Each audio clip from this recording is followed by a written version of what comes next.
Hello everyone, my name is Kristen Avalos with KristenAvalos.com, creator of the Your Life, Your Way transformational coaching system, where I help women align who they are, what they value with what they're doing and how they're being in the world so that they can make an impact and help more people, serve more people, yet still earn a living from it and make money. And one of the things that we do in my coaching program is deal with self-doubt. Pretty much all of my clients have this issue, and there is actually a reason for it and a reason why I know that it comes up. And it's because when you are stepping up in a bigger way, in a way that's outside of your comfort zone into something that you maybe never have done before, you are challenging a part of yourself, and it's not a comfortable place to be in. So I know self-doubt comes up because that is a natural part of the process.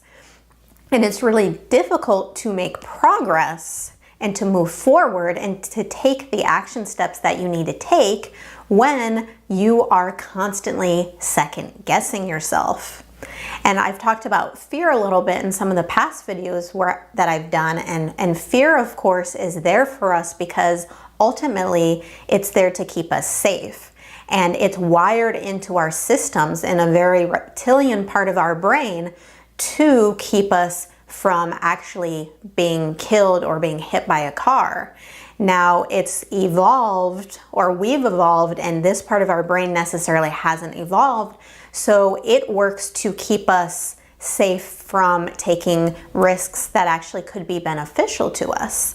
And self-doubt, or our inner critic, which is the part of us that brings out this self-doubt in us, also plays a role. And just like we can't get rid of fear, we can't really get rid of our inner critic because it has a job too. Our inner critic is here to keep us from embarrassing ourselves and to keep us from looking stupid and from doing things where we might fail, because ultimately it's trying to keep face.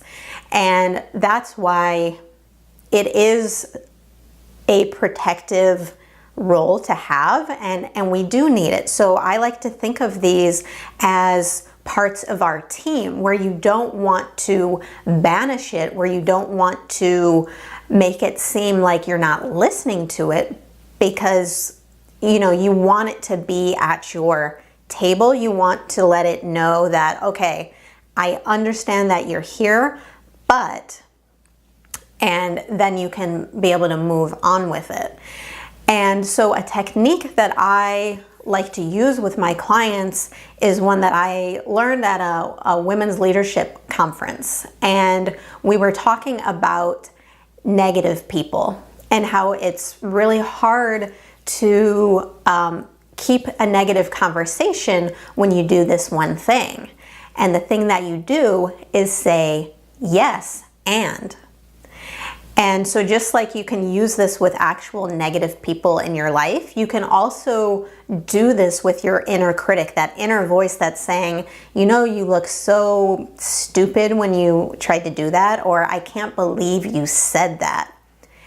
You respond with, and this could be in your head, this could be if you're doing maybe some mirror work and you're having a conversation with yourself, which sounds really crazy, but it's effective and I do it all the time. You say yes and so you have a conversation and you're not trying to pretend it's not there, because it is there. These voices come up, and for some people it's worse than others. But you can go, and it might sound like this. Inner critic is saying, you look so ugly when you're up on stage. You shouldn't have wore that. Yes, and I actually kind of like that outfit. I really like how it fits me.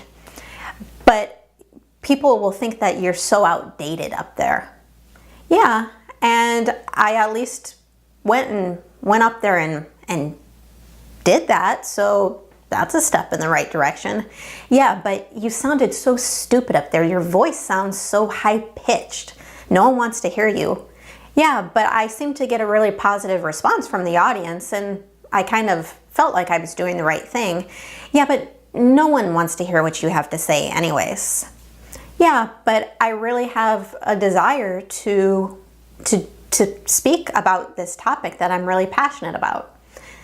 And it can go on like that. And so you kind of might notice if you are doing this out loud, or if you're writing out what the conversation is, the inner critic can be even more vicious as you begin this exercise, because it's trying to keep that control of, you're gonna look like an idiot, and no one wants that. But as you go along with it, and as you see the other side of it, it becomes easier to acknowledge that that's all it is. It's a critic, and critics have their opinion, and it doesn't necessarily mean that it's true, and it doesn't necessarily mean that it has to stop you from moving forward. So that is a little technique that I hope that will be helpful to you. If you try this out, please leave a comment and let me know how it worked out to you, or if you have any questions about how to best make use of this, let me know. And of course, if you are ready to tackle this inner critic, to overcome your fears and your doubts, and to really step into your path more deeply and step up in a bigger way, then I'm definitely inviting you to book a discovery call, a clarity strategy action call. It's free, it's an hour long, and we get really clear about where you want to go, both short-term and long-term, and what might be getting in your way. And so I give you some recommendations, my best recommendations about how to move you forward in the best way that will serve you and the people that you are out there trying to help. So thank you guys so much for watching, and I will see you guys again soon. Bye.